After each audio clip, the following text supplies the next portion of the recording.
We could do this the easy way, or we could have done this the hard way. Polarium has said the hard way.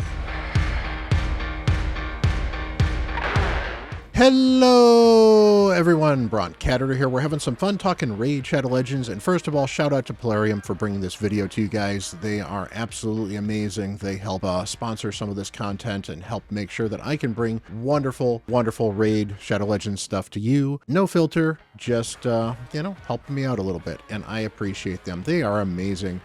So, what am I upset about though, however? Well, Polarium they did what we kind of expected they might do.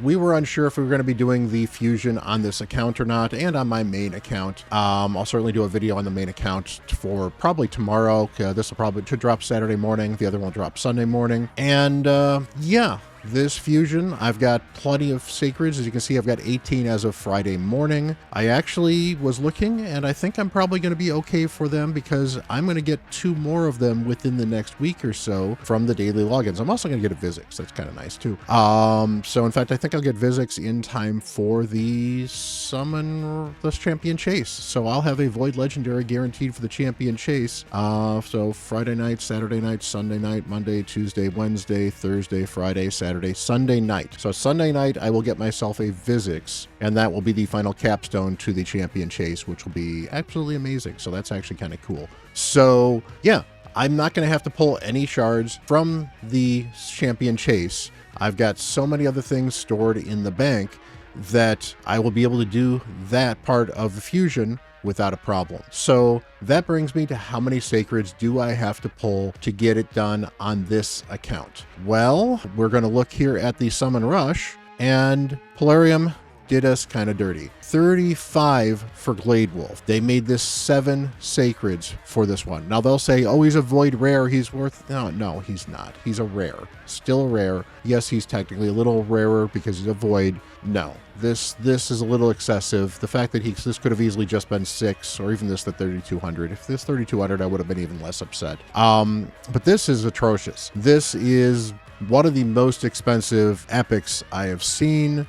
I'm not going to say the most expensive, so I've seen this be as high as 15, I think, one time, or 14. So 12 sacreds to get Hilda, and I'll admit, I was a little tempted because I'll have 8 sacreds left, but I just can't really justify pulling almost double the number of sacreds to get the epic when I have plenty of other resources available. I've got tons of gems. I've got everything else. So I am going to save all those sacreds because I believe with the amount of shards that I have saved up on this account, I can get Leonardo, or I guess maybe Raphael if he becomes the free champion available for the shards. We're still not 100% sure, from an event that focuses on shards, especially if I don't have to pull any more shards. So you guys are here for the actual shard pull, so we're going to get to that. One quick note on the giveaway. As of the filming of this video, the giveaway is still open. The giveaway will close Friday night. So by the time you guys are watching this video, I will have probably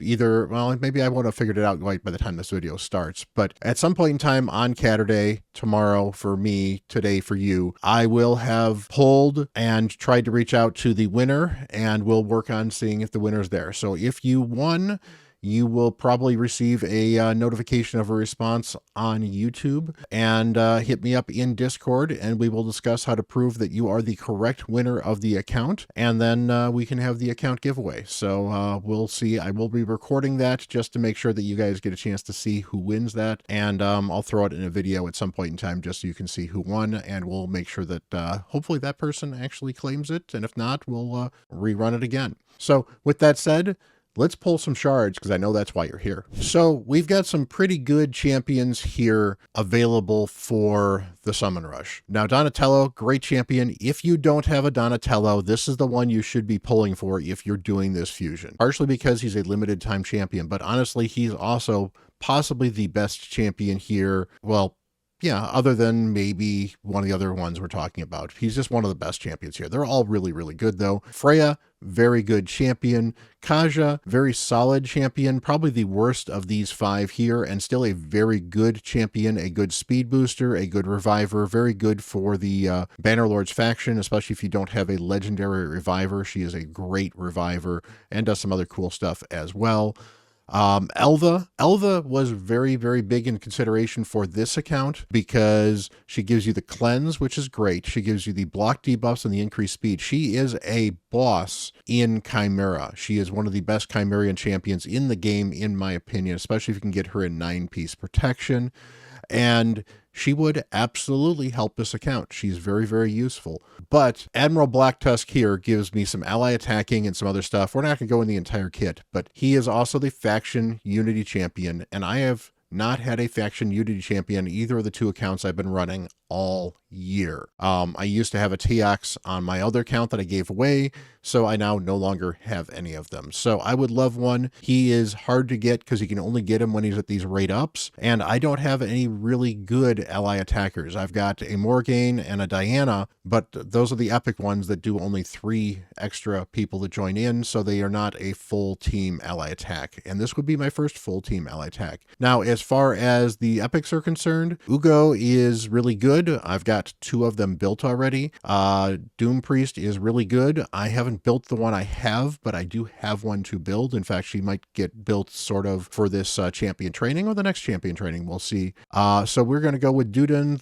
He is a very solid epic as well, and he'll be very helpful in some limited content as well, so I'm going to grab him. We have a Pepsi, as always, as we do on this channel. Pepsi is not the sponsor of this video, but you know what?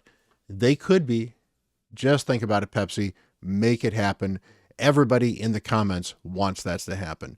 So guys, let me know down below, what did you get in this? If you're pulling, what are you going to predict I get? Do you think I'm going to hit a legendary? I am 21 or 22 sacreds into Mercy on this account. So with Mercy, we are talking an additional 10 to 12% chance so far. So there is a very good chance I get a legendary. That said, I said that last time when I was 15 into Mercy, and I still don't have a sacred legendary. So let's hope maybe I can get lucky and even get 2 of them. That would be great. And if not, well, you know, then I'm going to start pick and choosing when I might pull these things for something else because I am that close to Mercy. So come on, Pepsi, bless this account. Come on, Polarium, bless this account. Come on, RNGesus, bless this account. Let's get pulling.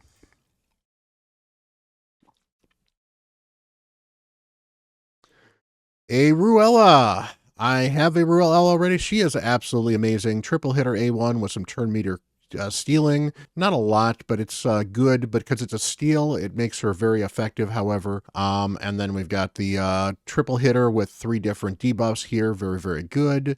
She's got the turn meter fill and increased crit rate. Very solid ability, although this is probably the least useful ability on her kit, just depending on what you're looking for. And then she's got accuracy in dungeons as well. Very, very good epic. She does a lot of damage. Well worth building. Useful for Dark Fae, useful for Fire Knight, useful in a lot of areas in Curse City as well. Very, very good champion, even useful for faction wars. So worth getting a Rella built. I already have one. I already have one built to 5-stars. I probably do need to 6-star her at some point in time. I just have always had slightly better priorities available. So that is one.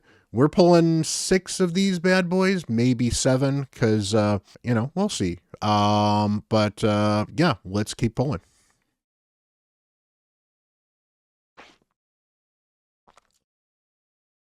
Grizzled Jarl. This is a duplicate or triplicate, or maybe even a quad Grizzled Jarl. Not great. He does decrease attack, and that's about the extent of what he does that's really good. Just, he used to be one of these okay epics, and he's just not as good anymore. Come on, let's get something cool. There's a legendary. That's a Molly Tankard.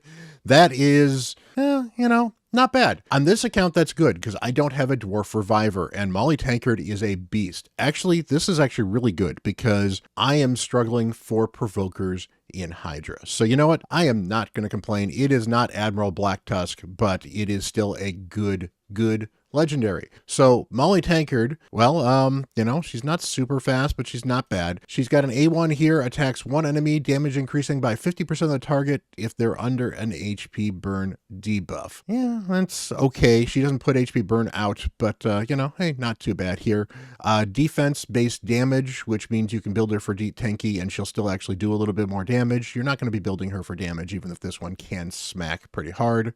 A2 here, Bar Brawl, places a provoke debuff on all enemies for 1 turn and has a 50% chance of placing it for 2 turns instead, and then puts a reflect damage buff on this champion for 2 turns. So if you want to build her with high resistance, she could be a mischief tank for you. Otherwise, this reflect damage could get stolen in Hydra, but she is a good provoker because on a 3-turn cooldown with only 1 book, she can possibly do a 2-turn provoke. And if it's not a 2-turn provoke, it's still a 1-turn provoke, so she can get back to this fairly quickly if she's fast enough to be able to do it. And then finally, she has a revive. Revives an ally with 50% HP and 50% turn meter and puts a block damage buff on that ally for 1 turn, so they stay alive until they get their first turn. 4-turn cooldown, the heal can get leveled up a little bit. By the way, this heal is an extra 5 or 10% of this 50% chunk, so don't think this becomes a 65% HP. These are bonuses to how much HP gets put here, so that's actually closer to 56 or 57% when all is said and done. Still,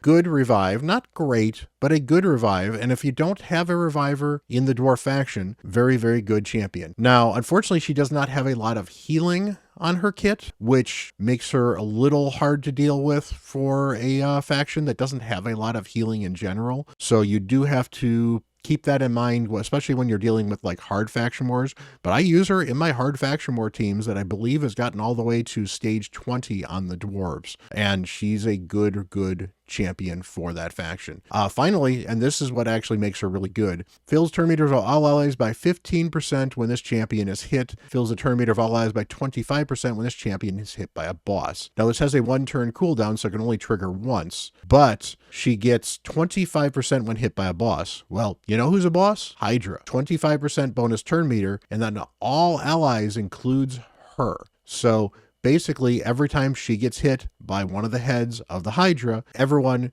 gets a 25% turn meter boost. That's huge. That is a great way to make your team continue to go faster and faster and boost your speed, which is part of why she's a really good champion. Again, no healing, but that provoke, a good revive, and the ability to push turn meter forward makes her very, very valuable in Hydra. So, you know what? I needed more revivers. I specifically needed a dwarven reviver. So good, honestly, and I need a provoker. So this is a good pull.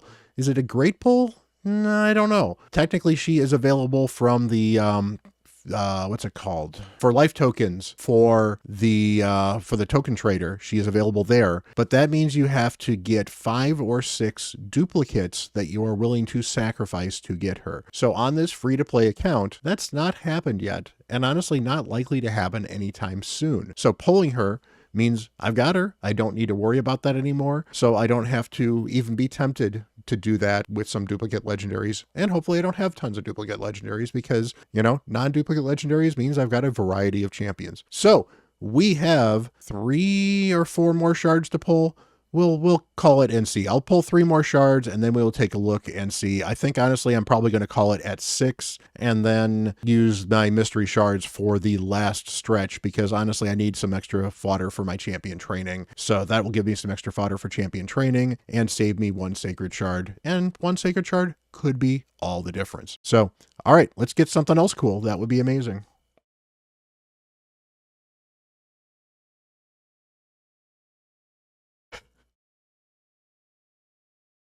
Venomage is amazing. This is my 3rd or 4th Venomage. Stop it, Polarium. I don't need more dupes. I've gotten at least it was a new legendary, but I've gotten 2 really good duplicates. Just not what I'm looking for, Polarium. Come on. 2 more left.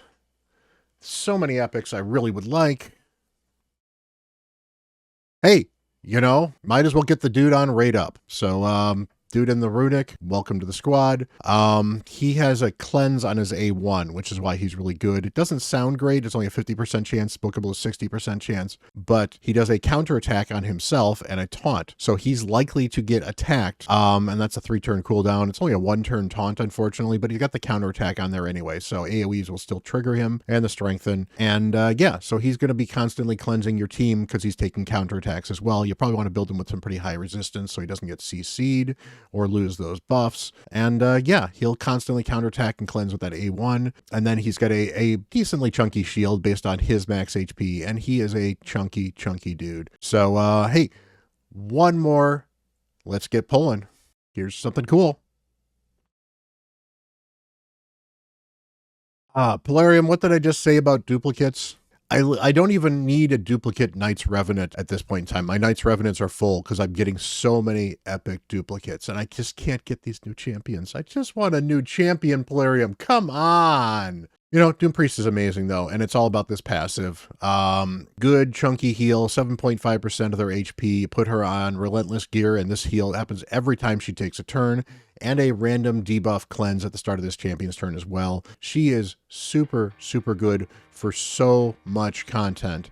It's not funny. She can actually be a very good champion to keep fears off of your Hydra team for early on, because as long as she's fast enough to take a turn before some of the other people that have fears take a turn, well, suddenly they don't have those fears on anymore, so she can cleanse the fears pretty reliably, helping keeping people alive, very helpful. She's even got increased attack if you want to use this. You don't need to use this. It's an okay skill. She needs 0 books to be effective. 4-turn cooldown on this is just fine in most cases, and then this is just extra damage. So don't bother booking your Doom Priest. Just let her run. Aura's not particularly notable as well. It's all about the passive with Doom Priest, and that's why you want her in a Relentless Gear. You want her taking as many turns as possible, making sure she's healing absolutely everybody, and yeah, so that should be 3,000. Stop it, Polarium. That should be 3,000 points. Yep, that is 3,000 points, so just need to pull up here to get the Glade Wolf. There is no reason to get to 4,000 points or beyond, because that's just kind of gross. So we'll take all of this stuff here, and yeah, it could have been better from the Epic standpoint. In fact, I mean, it would have been nice if I'd gotten like the Epic from the Fusion just from here in general. That would have made the Fusion so much easier. But hey, I've got 12 Sacreds left. I'll have at least 14 Sacreds in the next week or so, which is well before we're going to get Leonardo. I don't need to pull any more shards on this account for some time, other than I do need to pull 500 of these bad boy mystery shards right here. And you know what? I've got 1,300, so that's fine. I will pull a ton of mystery shards, and I will get myself that rare and get this summon rush done. So appreciate you guys. You guys are absolutely amazing for hanging out, getting this far in the video. Much love. Again, hope your luck was amazing for pulling these shards as well. Hopefully you got some amazingly impactful champions. They don't all have to be legendaries. There are plenty of impactful epics in the game as well. And, you know, hopefully you got somebody that will light up your account, light up your life, help you have fun playing Raid Shadow Legends. You guys are absolutely amazing. As always, hit that like button and hit that subscribe button. I really do appreciate all the support you guys have given me. You guys are amazing, as always. And until the next video, I am Bront CatHerder.